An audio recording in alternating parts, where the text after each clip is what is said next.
What Gerald Anderson, nireveal ang emotions nila sa success ng premiere night ng Paano na Kaya.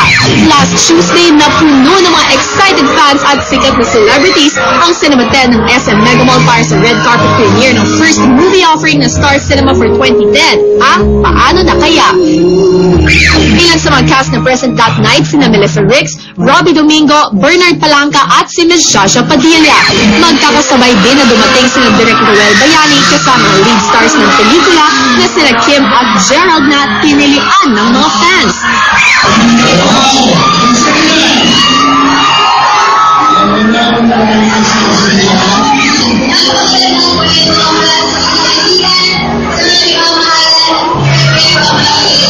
Ilan naman sa stars na all out din ang support ay sina Angelica Pangaliban, Karil, Carmen Sue, Maricar Reyes, Coco Martin, Jake Cuenca, Jericho Rosales at Chris Aquino and James Yap together with Baby James na nagbigay pa ng magandang comments nila sa movie. Bagay na bagay talaga sila. Ang ganda-ganda nilang dalawa together. It's really beautiful.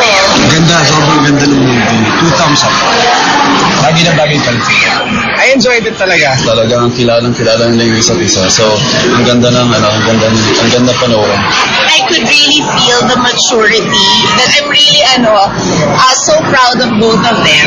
Very proud din si Direk Roel sa naging performance nila Kim and Gerald. Sa malaking hamon to para sa career sila at hindi na sila TV stars para sa akin. With the movie, you can really call them film stars. Overwhelming kasi lahat ng pagod namin nawala. Sobrang saya po dahil natanggap siya ng mga tao and every eksena sinisigawan nila, nagugustuhan nila. So parang nakakagaan ng loob namin na nagustuhan nila yung pelikula.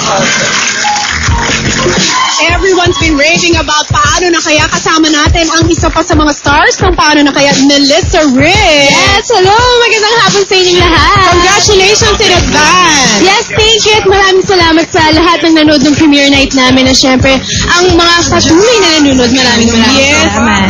Okay, ito mga tanong ng mga fans mo. So kami na ang magtatanong para sa'yo. Kasi nabanggit mo, di ba, this is your first film? Under Star Cinema. Under Star Cinema. So how is it working on your first film na kasama mo sina Kim and Gerald? Nakaibigan mo, di ba? Oo. Actually, sobrang ninenervous ako kasi it's my first nga Under Star Cinema. Syempre, malaking expectations nila and I was very happy na this first movie, I worked with Kim and Gerald. So, syempre, at ease na ako sa kanila and I was very excited na, syempre, Kim and Gerald yan eh. Oo. Kinabahan ka ba nung gabi ng premiere night? Oo naman, sobrang kumakabog yung dibdib ko. The whole time. At lalo na pag-eksena ko kasi syempre, ang laki-laki ng screen eh. Oo. Wow! Pero magaganda naman yung reviews. Lahat ng characters, nag-gel, lahat ng mga actors talaga magandang husay na ginampanan. Yeah. And kahit na kinakabahan ka nung gabi yun, balita ko may